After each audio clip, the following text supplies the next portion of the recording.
Bonjour, bienvenue pour cette deuxième partie donc, de ma restitution du travail que j'ai réalisé sur le concept métaphysique de l'idéalisme analytique de Bernardo Kastrup.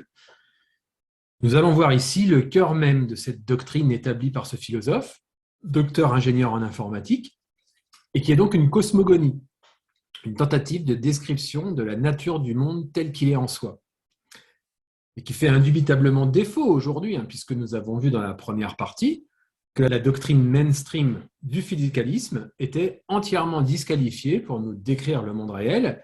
Elle ne concerne finalement que le monde de la perception. J'invite bien évidemment ceux qui n'auraient pas préalablement vu cette première partie de l'exposé à le faire avant d'aborder celle-ci en suivant le lien mentionné dans le petit en haut à droite. Pour rappel, l'idée mainstream du physicalisme est que tout ce qui existe est entièrement descriptible et réductible en termes de matière inerte, qui n'est pas consciente. Et l'expérience consciente émergerait de cette matière inerte. Nous avons vu dans la première partie que ceci est à l'origine d'un problème majeur, dit problème difficile de la conscience, qui tient dans le fait que la matière ainsi définie par le physicalisme la prive de toute qualité ressentie et la rend donc totalement inopérante pour expliquer l'expérience vécue qui, elle, est purement qualitative. Il n'y a aucun paramètre physique desquels on pourrait déduire les qualia de l'expérience, et ceci est donc totalement rédhibitoire pour que le physicalisme puisse décrire le monde réel, puisqu'il ne peut du coup même pas expliquer la première des manifestations que la nature nous donne, à savoir l'expérience vécue. On ne peut donc pas se satisfaire d'une théorie qui échoue à expliquer la plus basique des choses qui nous soit donnée par la nature.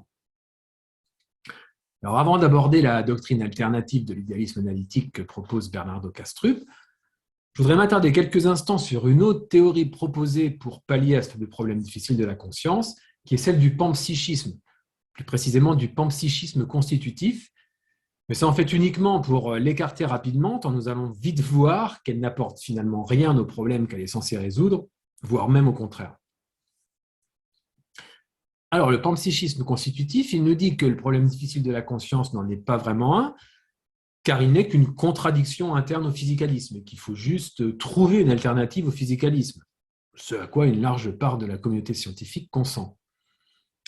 Et d'après lui, la conscience n'est pas un phénomène émergent, ce n'est pas un épiphénomène, comme le considère le physicalisme, ce n'est pas quelque chose que la matière inconsciente produit par magie, mais c'est quelque chose de fondamental dans la matière. C'est-à-dire que la matière, au niveau élémentaire, subatomique, donc les électrons, les neutrons, les protons, les photons, etc., à côté d'avoir des propriétés physiques, telles que la charge électrique, le spin, la masse, elles auraient aussi des propriétés phénoménales, c'est-à-dire des expériences qualitatives. Et donc l'expérience, la conscience, serait donc tout simplement l'une des propriétés de la matière. Et donc un électron aurait sa propre micro-conscience. C'est un petit micro-sujet avec une conscience dans sa vie qui lui est propre, et ceci n'est pas réductible, c'est une propriété fondamentale. On pourrait donc résumer le panpsychisme constitutif à « toute la matière est consciente ». On peut relier à l'animisme en un sens. Alors cela répond-il au problème difficile de la conscience? Oui, dans le sens où ça dispense d'apporter une explication à la nature de l'expérience consciente, mais ça ne résout rien non plus. Ça ne fait que rajouter une dimension à notre base de réduction. Or, une bonne théorie de la nature, c'est une théorie dans laquelle il y a le moins possible d'éléments dans la base de réduction, et qui ainsi explique le maximum avec le minimum de choses. La meilleure étant donc celle pour laquelle il ne resterait plus qu'une seule chose dans la base de réduction, une seule et unique chose, irréductiblement fondamentale, en termes de quoi on explique tout le reste. Alors on voit qu'au contraire, le panpsychisme ajoute un élément, la conscience. Il ne l'explique pas, il la nomme juste comme constitutive de la matière, donc quelque chose qu'on n'a pas expliqué. Ensuite, les panpsychistes postulent que les micro-sujets se combinent pour former les macro-sujets que nous sommes. Oui, mais nous ne nous expérimentons pas nous-mêmes comme une combinaison de micro-sujets, mais bien comme une seule et unique conscience intégrée. Ce postulat reste donc sans preuve, et rien ne montre empiriquement que cela se produise. Il n'y a aucun mécanisme dans l'univers qui montre que cette combinaison puisse avoir lieu. Et donc le problème de la combinaison du panpsychisme constitutif semble être finalement tout aussi embarrassant que le problème difficile de la conscience du paradigme matérialiste. De plus, D'un point de vue logique, ce n'est pas parce que ce que nous percevons est constitué de particules élémentaires sur notre écran de perception que le sujet est lui aussi ainsi pixelisé. Le fait que nos corps nous apparaissent constitués d'éléments de base indivisibles nous informe uniquement d'une limite de résolution de notre écran de perception. Les particules élémentaires qui constituent les objets sont quelque part les pixels de notre écran de perception. C'est un artefact de cet écran qui représente le monde et non pas un artefact du monde lui-même. Faire cette erreur est finalement entièrement équivalent à dire qu'une personne serait faite de petits carrés simplement parce que c'est ainsi qu'elle nous apparaît sur un écran numérique. Vous voyez, voilà déjà deux problèmes qui suffisent à considérer le panpsychisme comme une hypothèse assez peu utile. Mais il y a un troisième problème encore plus grave, parce que celui-là indique que le panpsychisme est physiquement incohérent. Il contient une incompréhension de ce que nous connaissons fondamentalement de la physique depuis quasiment un siècle. Parce que la manière dont le panpsychisme explique pourquoi mon esprit est séparé du vôtre, dans le sens où je ne peux pas lire vos pensées ou voir le monde depuis votre point de vue, c'est de dire que les particules élémentaires microconscientes de mon cerveau se combinent entre elles parce qu'elles sont proches les unes des autres et qu'elles peuvent ainsi se combiner physiquement, par contact. Mais qu'elles ne se combinent pas avec les particules microconscientes qui forment le vôtre parce que nos deux cerveaux sont physiquement séparés. Ce serait donc la distance spatiale qui établit la possibilité ou non de ces combinaisons. Le panpsychisme est donc entièrement basé sur le fait que les particules élémentaires soient des corpuscules et ne peuvent interagir que par contact. Or, on sait très bien que c'est faux, que ça n'est qu'une vue de l'esprit pour mieux les appréhender, mais les particules élémentaires sont à la fois des corpuscules et des ondes qui s'étendent spatialement en des champs quantiques et peuvent donc interagir à distance. Je vous envoie pour ça ma vidéo « La lumière, onde ou corpuscule ». Dire que l'électron est une chose n'est qu'une métaphore. Une particule élémentaire n'est pas plus une chose en soi que ne l'est une vague sur un lac. La vague, c'est de l'eau. Et l'électron, c'est un champ quantique électronique.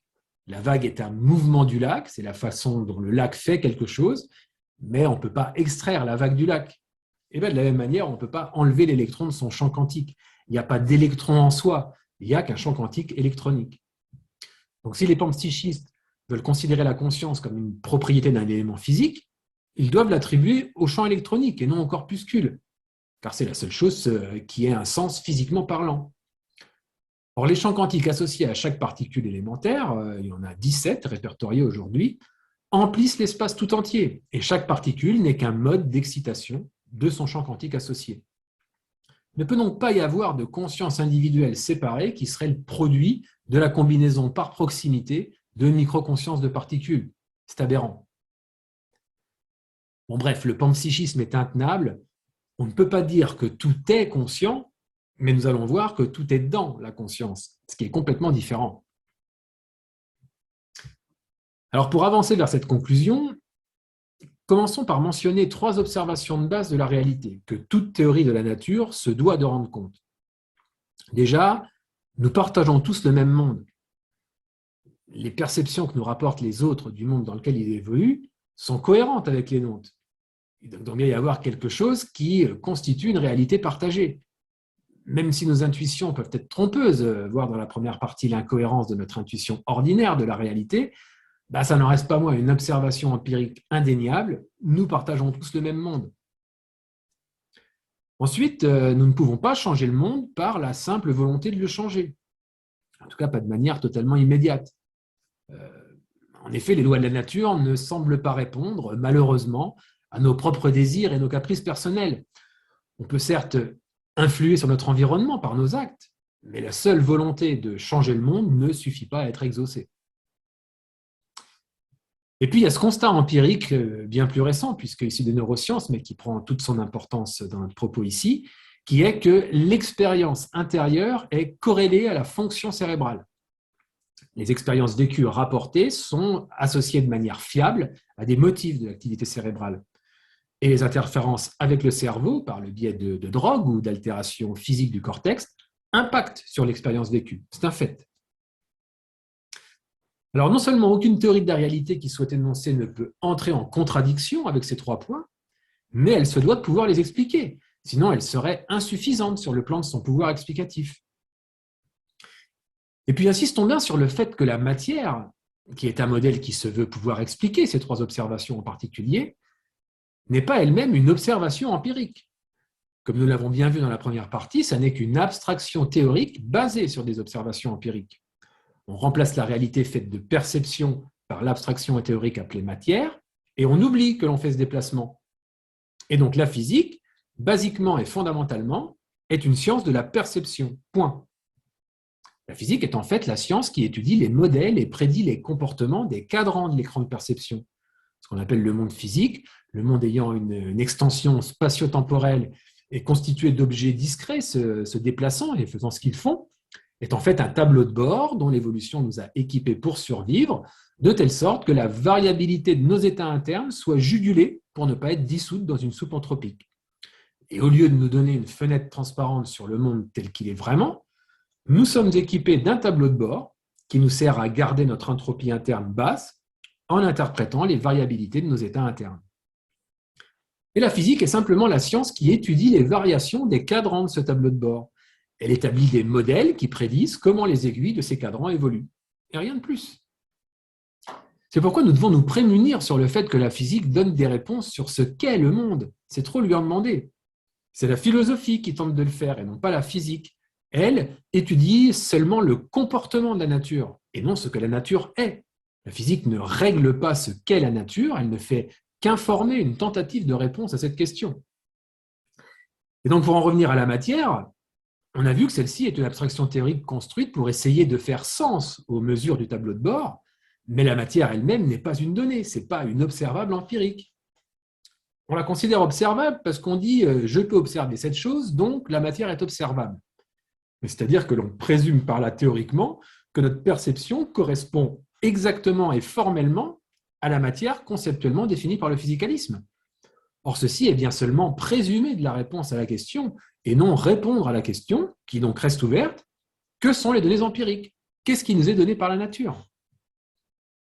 Alors, repartons d'ici, si vous voulez bien, et faisons donc ce pas théorique en arrière, puisque le physicalisme ne nous a amené nulle part, et prenons une autre direction. Bien.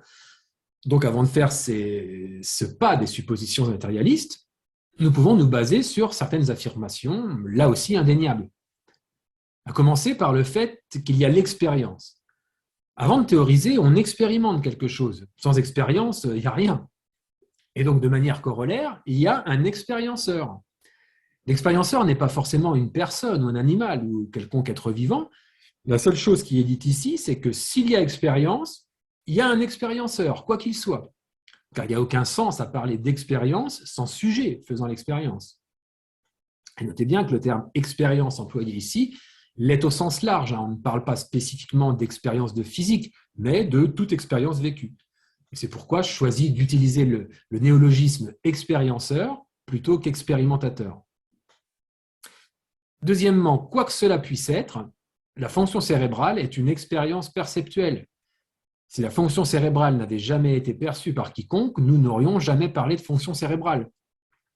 Que ce soit un neurologue qui perçoit l'image d'un IRM, un psychiatre les signaux d'un électroencéphalogramme, ou un neurochirurgien qui perçoit les dilatations des capillaires quand il fait une chirurgie cérébrale, tout ceci sont autant de perceptions qui sont corrélées à l'activité cérébrale. Mais quoi que la fonction cérébrale soit ou ne soit pas, ce que nous appelons fonction cérébrale est certainement une expérience perceptuelle. Quelqu'un perçoit quelque chose que l'on nomme fonction cérébrale. Et puis en dernier lieu, le cerveau est fait de ce que nous appelons matière. Ça ne signifie pas que la matière existe fondamentalement, ça réfère uniquement au contenu de l'expérience perceptuelle que nous avons collégialement définie comme matière, et que nous sommes habitués désormais à appeler familièrement matière. Notez qu'il n'y a pas de sens non plus à ne pas appeler matière ce contenu de notre perception que nous avons appris à nommer ainsi familièrement. La matière existe ainsi, mais elle n'existe pas réellement telle que définie conceptuellement par le physicalisme, qui ne décrit que les cadrans du tableau de bord. Et donc, quoi que soit ou ne soit pas ce que nous appelons matière, eh bien cette chose est sous-jacente à la fois au cerveau et aussi au reste de l'univers. Il y a cette parenté entre le cerveau et tout le reste de l'univers qui sont tous les deux constitués d'une même chose sous-jacente que nous appelons familièrement matière.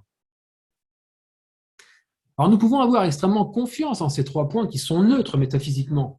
Ils ne sont pas empreints de théories controversées, ni basés sur des suppositions cachées ou des interrogations.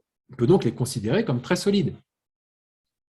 Et bien, de ces 3 points, nous pouvons inférer 3 nouvelles assertions, 3 autres affirmations qui sont 1. Nous pouvons dire que l'expérience est une manifestation, une excitation de l'expérienceur, tout comme la vague est une excitation de l'eau ou la chorégraphie une excitation du danseur. La danse n'est rien que le mouvement du danseur, il n'y a pas de distinction ontologique entre les deux. Et donc, la seule chose qui a une existence en soi, c'est l'expérienceur. L'expérience ne peut pas être réduite à l'expérienceur, mais elle peut être expliquée en termes d'excitation de l'expérienceur. Deuxièmement, il y a 2 perspectives de l'expérience. L'une est intrinsèque, l'expérience interne, et l'autre extrinsèque, la fonction cérébrale. Mais elles sont toutes les 2 des expériences. Comme on l'a vu, la fonction cérébrale est expérimentée par le neurologue qui lit un scanner. Et les 2 sont corrélées entre elles. Mon expérience interne est mon expérience intrinsèque, et mes fonctions cérébrales sont l'expérience extrinsèque du neuroscientifique étudiant mon cerveau. On peut même dire que la perspective extrinsèque est en fait l'apparence, depuis un point de vue spécifique, de la perspective intrinsèque. Autrement dit, la fonction cérébrale est ce à quoi ressemble mon expérience vécue quand elle est observée par un neuroscientifique dans un scanner cérébral. Et puis, 3, il y a forcément universalité de l'expérienceur. Parce que, puisque la matière qui constitue mon cerveau est l'apparence extrinsèque de mes états internes de conscience, la même chose doit s'appliquer à l'univers tout entier, qui est également constitué de matière. Parce que sinon, nous serions en train de postuler une discontinuité arbitraire dans la nature. Si la matière qui constitue mon cerveau est une apparence de mes états de conscience internes, pourquoi est-ce que cette même matière, ce sont toujours ces fameuses particules élémentaires, quand elle n'est pas dans mon cerveau mais constitue des étoiles ou des galaxies, pourquoi serait-elle quelque chose de différent? Alors ceci implique que l'univers physique tout entier soit lui aussi l'apparence d'une vie interne consciente universelle et qui serait faite d'états mentaux transpersonnels sous-jacents à notre nature. Ce qui amène donc à penser qu'il n'y a fondamentalement qu'un seul expérienceur universel et que le monde physique est l'apparence extrinsèque des états internes de conscience de cet expérienceur à l'échelle de l'univers. C'est un peu fou comme affirmation, mais ceci est d'autant plus pertinent que c'est confirmé par des champs de recherche très différents. Car si c'est ainsi, et que la matière de mon cerveau, étant l'apparence de mes états de conscience interne, s'organise selon une certaine structure topologique, nous nous attendrions de voir une certaine similarité avec la structure topologique de l'univers à sa plus grande échelle, puisque les 2 seraient l'apparence de la même chose, à savoir des états de conscience interne. Eh bien, c'est effectivement le cas. Il existe une similarité fractale entre la structure topologique d'un cerveau et celle de l'univers pris à sa plus grande échelle. À gauche, la simulation de l'organisation de la matière dans l'univers à l'échelle des amas de galaxies, et à droite, l'image de neurones dans un cortex cérébral, celui d'un rat en l'occurrence. Ces images et donc l'aspect purement visuel ne sont bien évidemment pas suffisantes pour l'affirmer, mais il y a d'autres similarités. Quand on quantifie avec les outils de la théorie de l'information la structure du réseau de l'univers et la structure des réseaux neuronaux, ils sont là aussi étrangement similaires. Et ni la biologie ni la physique ne donnent la moindre piste pour expliquer ces similarités. Les auteurs de cet article concluent que le degré de similitude semble suggérer que l'organisation de ces 2 systèmes complexes est probablement façonnée par des principes similaires de dynamique de réseau, et ce, malgré les échelles et les processus en jeu radicalement différents. Et puis aussi, l'étude de la structure mathématique des lois fondamentales de la physique, qui a été faite par une équipe américaine, incluant Lee Smolin, l'un des fondateurs de la théorie de la gravité quantique à boucle, qui conclut qu'elle est compatible avec la structure mathématique avec laquelle un réseau de neurones effectue des opérations et apprend. Autrement dit, les lois de la physique peuvent en fait être l'expression d'un processus d'apprentissage dans un réseau de neurones sous-jacent et immanent à l'univers physique tout entier. Ça veut dire que les régularités qu'on appelle lois de la physique seraient en fait l'expression d'un processus d'apprentissage. Or, quand on parle d'apprendre, à quoi nous référons-nous sinon à l'esprit, à la conscience? Ce papier suggère que de manière inhérente à l'univers tout entier, il y a un esprit qui apprend et que les lois de la physique sont l'expression de cet apprentissage. Parce que les structures mathématiques des lois physiques correspondent aux structures mathématiques d'un réseau neuronal dans son processus d'apprentissage. Vous voyez, toutes ces approches très distinctes semble mener à la conclusion que ce que nous appelons le monde physique est en fait l'apparence extrinsèque d'une activité mentale qui apprend. Et nous allons voir maintenant que c'est bien ce que dit l'idéalisme analytique. Si la matière, toute la matière, tout ce qui est affiché sur l'écran de nos perceptions est simplement la manière dont la vie consciente interne se présente à l'observation, autrement dit, comment les étapes psychiques qui constituent le monde extérieur tel qu'il est en soi se présentent sur les cadrans de notre tableau de bord, si c'est ce qu'est la matière, alors rien d'étonnant à ce que l'univers tout entier ait des degrés de similarité avec des systèmes nerveux vivants, car les deux ne sont que des images de processus mentaux et émotionnels affichés sur le tableau de bord que nous appelons le monde physique. Alors voilà comment pourrait se conter l'idéalisme analytique, puisque c'est une cosmogonie, donc un peu à la manière d'un conte, un mythe.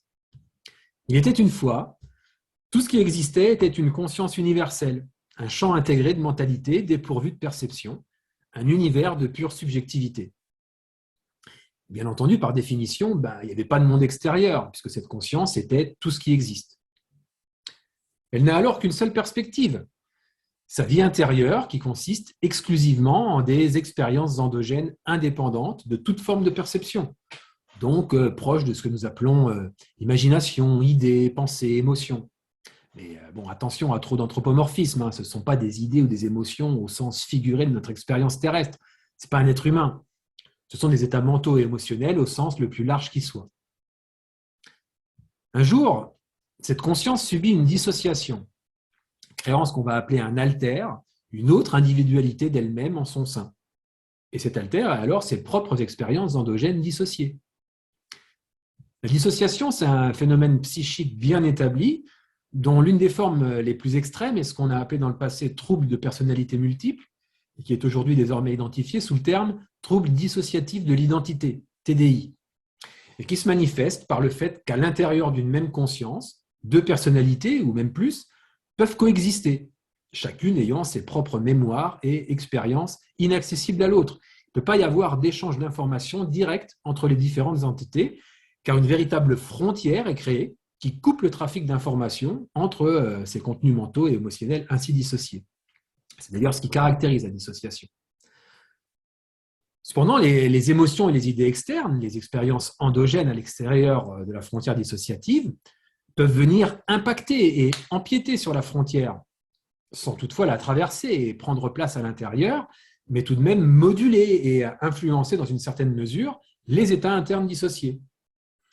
On peut, si vous voulez, appréhender ce phénomène d'empiètement typiquement lorsqu'on a été mis en colère par des événements relevant par exemple de notre vie intime et qu'on se dissocie délibérément de cette colère pour faire bonne figure en société. On crée ainsi une sorte d'alter au sein de notre propre conscience, en la personne de notre ego, et qui est dissocié de la colère. Mais ces états colériques sont toujours présents en nous et vont tout de même empiéter sur notre personnalité ainsi dissociée, en nous rendant vite irritables ou alors effacés.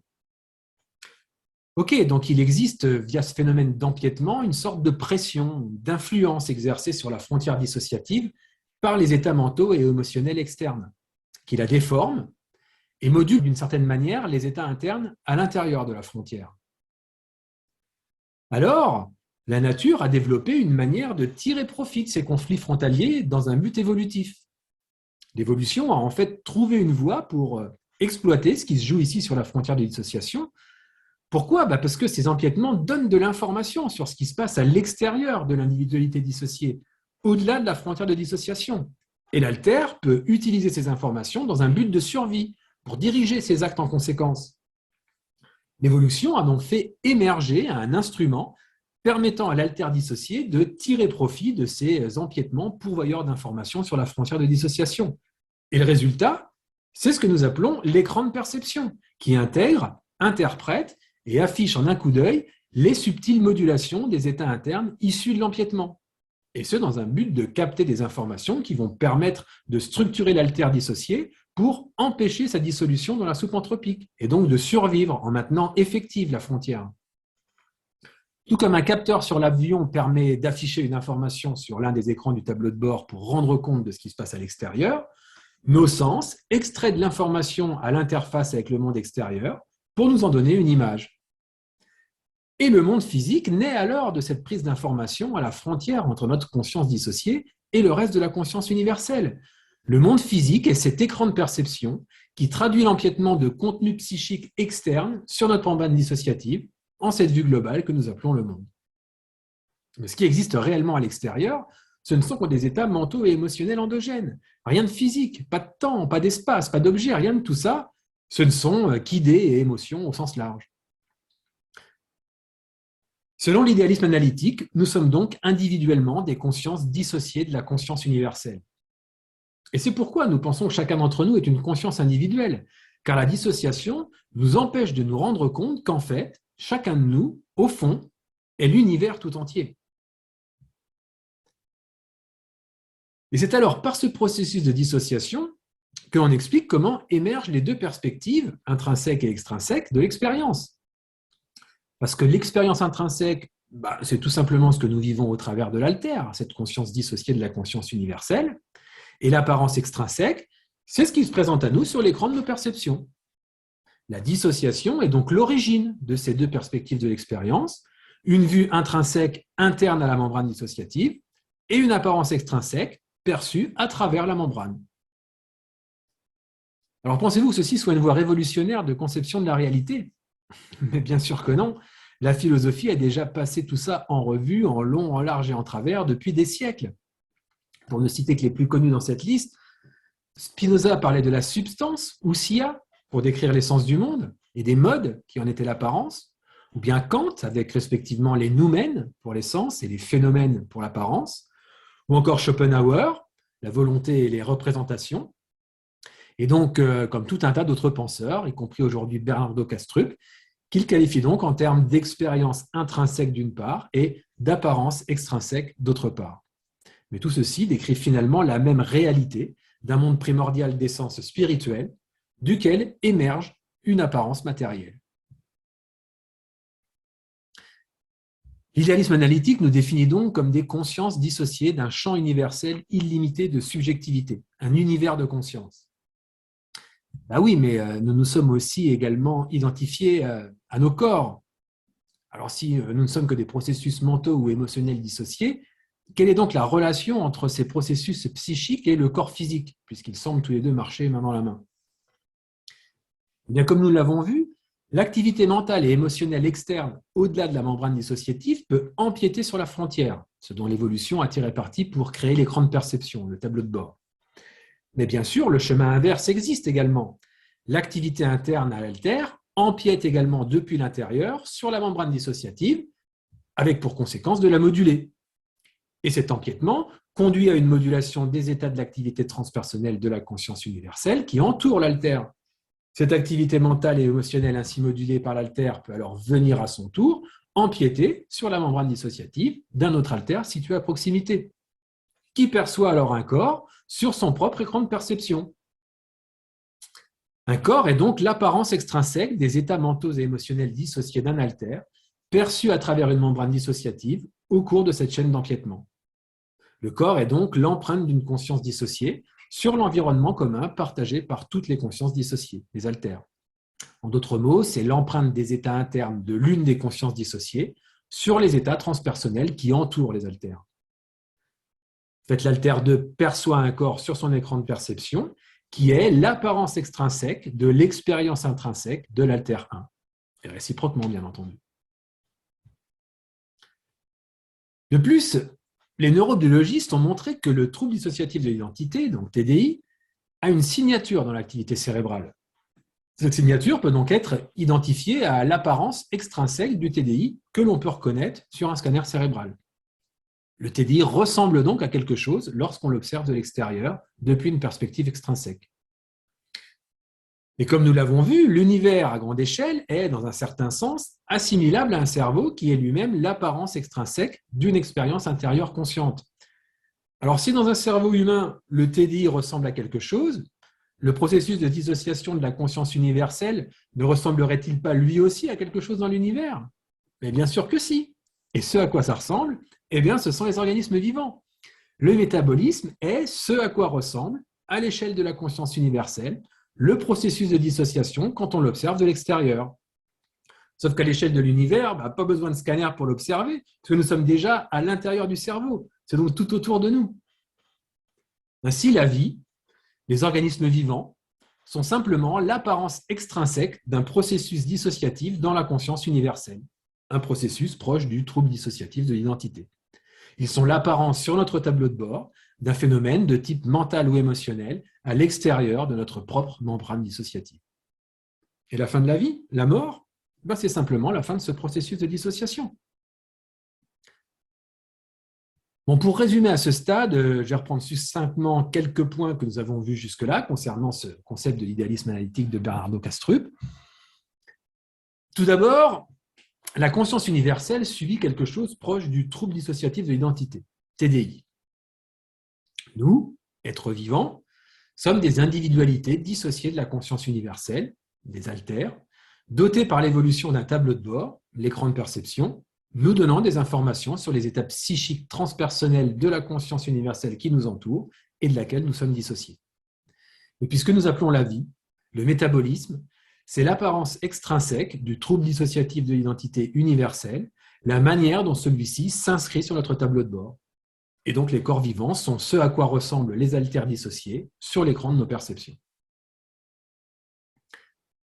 La preuve que cette dissociation peut induire un véritable aveuglement qui nous empêche de voir et ressentir tout ce qui est extérieur à la frontière dissociative est donnée par l'étude de Hans Strasburger en 2015, dans laquelle une femme est atteinte de TDI dont l'une des personnalités qu'elle recèle se revendique aveugle. Le sujet n'a lui-même aucun problème physique de vision, son système visuel fonctionne parfaitement, donc elle et ses autres personnalités peuvent voir sans aucun problème. Ils l'ont alors branché sur un électroencéphalogramme et ont observé l'activité cérébrale lors des changements de personnalité sur cet enregistrement. Et quand la personnalité aveugle prenait le contrôle, l'activité cérébrale du cortex visuel disparaissait bel et bien, et ce, même si la femme avait les yeux ouverts. Ce n'est pas quelque chose qu'on peut simuler. Cet aveuglement est un processus purement mental, puisque aucun problème organique n'était présent, mais assez puissant pour l'aveugler littéralement. Ça montre à quel point la dissociation de conscience peut rendre aveugle. Et si c'est ainsi, il est tout à fait raisonnable de prétendre qu'une dissociation de la conscience universelle nous empêcherait d'accéder aux pensées des autres, ou à ce qui se passe à l'autre bout du monde, ou à fortiori de l'univers, bien que tout ceci se passe dans une seule et unique conscience. La dissociation dresse un mur qui permet cet aveuglement. Il existe également dans la littérature des cas où il est rapporté que des sujets atteints de TDI pourraient avoir dans leurs rêves des interactions avec certaines de leurs multiples personnalités. Il est rapporté que différentes personnalités d'un même sujet peuvent participer dans le même rêve depuis leur propre perspective et interagir les unes avec les autres, peuvent se voir, s'entendre, même se frapper les uns les autres. C'est entièrement analogue à ce que le modèle de l'idéalisme analytique propose. Nous sommes des personnalités dissociées de la conscience universelle participant à ce rêve que nous appelons le monde, et nous nous y voyons, nous interagissons, nous nous entendons, nous nous frappons éventuellement les uns les autres. Cette observation est d'ailleurs fondatrice pour répondre à une objection qui est souvent faite au modèle de l'idéalisme analytique, comme quoi les personnes atteintes de TDI ne peuvent pas avoir d'interaction avec leurs différentes personnalités dans le monde réel, alors que nous, conscience dissociée de la conscience universelle, le pouvons, ce qui est vu comme une incohérence. Mais c'est comparer des choses totalement incomparables, puisque nous interagissons à l'intérieur de la conscience universelle dissociée, et le monde physique en fait partie. Alors que les personnes atteintes de TDI ne peuvent bien sûr pas interagir dans le monde physique, mais uniquement dans leur monde mental interne, dans les rêves par exemple, puisque le monde physique ne leur appartient pas, il est à la frontière entre leur propre monde et le monde universel. Alors retournons voir maintenant ce que nous dit notre modèle de l'idéalisme analytique ainsi énoncé sur les 3 observations empiriques de base de la réalité que nous avions épinglées au début de cet exposé. Déjà le fait que nous partagions tous le même monde. Eh bien, l'idéalisme analytique nous dit que oui, bien entendu. Nous partageons cet océan de subjectivité fait d'expériences endogènes transpersonnelles qui sont proches des pensées et des émotions, même s'ils ne sont pas exactement des pensées et des émotions humaines. Mais nous sommes bien plongés dans cet océan de pensées et émotions au sens large qui empiète sur nos frontières dissociatives respectives, menant à ce que nous nommons la perception. Ainsi, chaque personnalité possède son propre écran de perception, son tableau de bord, et les cadrans de chacun de ces tableaux sont cohérents entre eux parce qu'ils sont alimentés par la même source, par les mêmes informations, les mêmes états transpersonnels endogènes, environnants et englobants, qui constituent le monde tel qu'il est en soi, le monde extérieur, la substance, les noumènes, les ousias. Donc, nous partageons bien le même monde, mais pas un monde de matière, un monde de pensée et d'émotion, dans lequel nous sommes tous immergés. Et ce monde se présente à nous, sur nos écrans de perception, comme quelque chose que nous appelons le monde physique, le monde matériel. Les lois de la nature sont indépendantes de ma volonté. Eh bien, l'idéalisme analytique nous dit que nos souhaits, nos envies, notre volonté résident à l'intérieur de notre frontière dissociative. Et ils ne peuvent donc pas affecter directement ce qui est à l'extérieur. On a vu que la dissociation était littéralement aveuglante. C'était assez fort pour créer la pleine expérience d'être complètement séparés. Et cette séparation opère dans les deux sens. La seule manière que nous avons d'influencer le monde extérieur est de jouer sur la membrane dissociative elle-même. Parce que sur notre écran de perception, cette frontière dissociative, c'est quoi? C'est la surface de notre corps, notre peau, nos yeux, nos oreilles, notre nez, notre langue, tous nos organes sensoriels. Tout ceci est l'image sur notre tableau de bord de notre membrane dissociative, qui est une chose mentale en soi et qui prend donc une forme physique, une apparence. L'apparence physique de notre frontière dissociative sur notre écran de perception, c'est la surface de notre corps. Et en jouant sur cette surface, en bougeant, en parlant, en créant, on peut effectuer un travail qui est susceptible de changer le monde extérieur. Mais ça n'opère pas directement à travers la membrane dissociative, sans rien faire. Ça se produit au moyen de celle-ci, quand on en change la configuration, pour qu'elle empiète différemment sur le monde extérieur.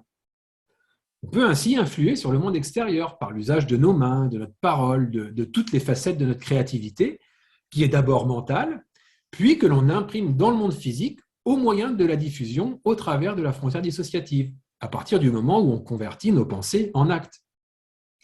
Nos créations affectent alors le monde extérieur, mais maintiennent et ne contredisent pas la dissociation, parce que ce que l'on change, c'est juste la frontière en fonction de nos états intérieurs, mais rien ne passe directement au travers. C'est simplement l'empiètement de nos états internes sur le monde extérieur qui n'est plus le même. On ne peut donc pas changer le monde extérieur par notre simple volonté mentale, mais nous pouvons influer sur notre environnement au travers de nos actes. Et puis l'activité cérébrale est corrélée à l'expérience intérieure. Nous avons vu que le corps, qui inclut donc le cerveau et l'activité cérébrale, est ce à quoi ressemble l'activité mentale dissociée d'un altère quand celle-ci est observée depuis l'extérieur de sa membrane dissociative. Ainsi, l'activité cérébrale d'un individu fait partie de ce à quoi ressemble l'activité mentale interne, l'expérience interne, quand on l'observe à travers la frontière dissociative qui lui est respective. Et donc, bien sûr que c'est corrélé. L'image d'un phénomène est toujours corrélée au phénomène, puisque c'est son image. Votre image dans un miroir vous est bien évidemment corrélée. Et donc, bien sûr que la fonction cérébrale est corrélée à l'expérience interne, puisque la fonction cérébrale est ce à quoi l'expérience interne ressemble quand elle est observée à travers sa frontière dissociative. Et non parce que la fonction cérébrale génère l'expérience. Ça, c'est l'erreur du physicalisme qui ne mène nulle part. Nous devons donc comprendre la corrélation de l'activité cérébrale à l'expérience intérieure comme la corrélation entre l'image d'un phénomène et le phénomène, et non comme la corrélation entre le phénomène et la cause du phénomène. Alors pour conclure, au contraire du physicalisme qui requiert de postuler une entité théorique complètement abstraite et non nodée au départ, appelée matière, exhaustivement définie en termes de seule quantité, de nombres qui n'ont aucune qualité intrinsèque, au lieu de postuler cet extra, nous pouvons donner sens à toute la réalité en ne prenant que ce qui nous est donné d'ontologiquement réel. Et qu'est-ce que nous donne la nature? L'expérience, c'est tout ce que nous avons. Tout le reste est théorie. Tout ce qui n'est pas expérientiel, c'est une abstraction de l'esprit. Et l'idéalisme analytique ne postule rien d'autre que l'expérience. La seule chose qu'il extrapole, c'est l'expérience qui va au-delà des limites de notre propre expérience. Mais c'est rien d'autre que dire que la Terre continue au-delà de l'horizon. Tout ce que j'ai, c'est mon expérience, et je présume que vous avez aussi la vôtre, et qu'il y a aussi des expériences transpersonnelles dans la nature, des expériences du même type, qui restent du domaine de l'expérientiel. C'est juste une extrapolation de ce que je sais exister parce que j'en ai un accès direct. Au-delà de l'horizon de mon propre esprit, je postule qu'il y a encore de l'expérience, qui n'est pas la mienne en tant que conscience individuelle dissociée, mais c'est toujours de l'expérience. Le physicalisme mainstream, lui, dit que jusqu'à l'horizon, c'est de l'expérience, mais qu'au-delà, c'est quelque chose de totalement différent. C'est plus expérientiel du tout, c'est la matière. Bon, je vous laisse juger. À partir de là, l'idéalisme analytique infère les propositions suivantes. Premièrement, la réalité empirique, c'est-à-dire le monde physique, est la représentation sur un tableau de bord de processus mentaux et émotionnels qui sont extérieurs à la personnalité qui les perçoit, mais qui ne sont pas extérieurs à la conscience universelle qui, elle, englobe tout ce qui est. Concernant les créatures vivantes, elles sont la représentation sur ce tableau de bord d'autres processus psychiques également dissociés de la conscience universelle. Et pour ce qui est du monde inanimé, les objets ne présentant pas de métabolisme apparent, que nous voyons dans le ciel étoilé par exemple, c'est l'apparence extrinsèque de processus mentaux transpersonnels de la conscience universelle qui sont affichés sur notre écran de perception. Ces objets sont des cadrans sur notre tableau de bord, nous donnant de l'information sur ce monde qui est sous-jacent, à savoir les états expérientiels qui sont la substance qui se tient en dessous, substanding, de la réalité physique. Se tenant derrière les apparences, elles sont les ousia de l'univers, son expérience intrinsèque, qui se présente à nous sous la forme de ce qui apparaît sur l'écran de nos perceptions, comme un ciel étoilé. Car tous les processus dans la conscience universelle sont expérientiels. Tout est expérience. La substance du monde, c'est des états expérientiels transpersonnels auxquels, en tant que personnalité dissociée, nous n'avons pas d'accès direct, mais ils sont quand même bien expérientiels. Et bien sûr, et en particulier, tous les processus d'alter sont expérientiels, à l'intérieur et à l'extérieur, intrinsèques et extrinsèques, mais tout est expérience. Des perspectives d'expérience multiples, mais tout expérientiel. Alors on voit que l'expérience seule suffit à expliquer toute la réalité. Plus de problèmes difficiles de la conscience. Ainsi, nous pouvons compter sur le fait que toute la réalité soit une seule conscience, un seul esprit, ce qui évite d'ailleurs tous les problèmes philosophiques compliqués si nous devions postuler des esprits fondamentaux différents. Tout ce dont nous avons besoin de plus, c'est de tirer les conséquences d'un processus psychique naturel que nous savons empiriquement exister et qui est la dissociation. Non seulement nous savons que ça existe, sans aucun doute d'après l'imagerie neuronale, mais nous savons que ça fait exactement ce que nous avons besoin que ça fasse pour pouvoir expliquer la réalité selon ce principe. On sait que la dissociation rend littéralement aveugle et on sait que les personnalités d'une même conscience peuvent interagir les unes avec les autres dans le contexte de cette conscience. Nous savons donc que la dissociation procède d'exactement ce dont nous avons besoin pour expliquer toute la réalité simplement, avec ce que la nature nous donne, rien de plus, l'expérience, donc l'expérienceur, un seul expérienceur universel. Et les expériences ne sont que les modes d'excitation de cet expérienceur universel. Alors voilà, j'en ai fini avec cette deuxième partie pour exposer ce qu'était le concept d'idéalisme analytique de Bernardo Kastrup, donc en termes de doctrine métaphysique susceptible d'expliquer le monde tel qu'il est en soi.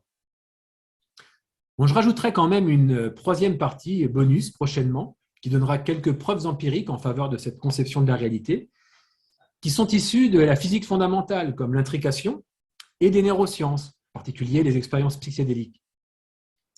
Je pensais au départ l'intégrer à cette deuxième partie, mais elle est finalement déjà bien assez conséquente et je préfère donc en rester là et proposer une troisième et dernière partie. Voilà, je vous remercie de votre aimable attention et je vous donne donc à nouveau rendez-vous. À bientôt.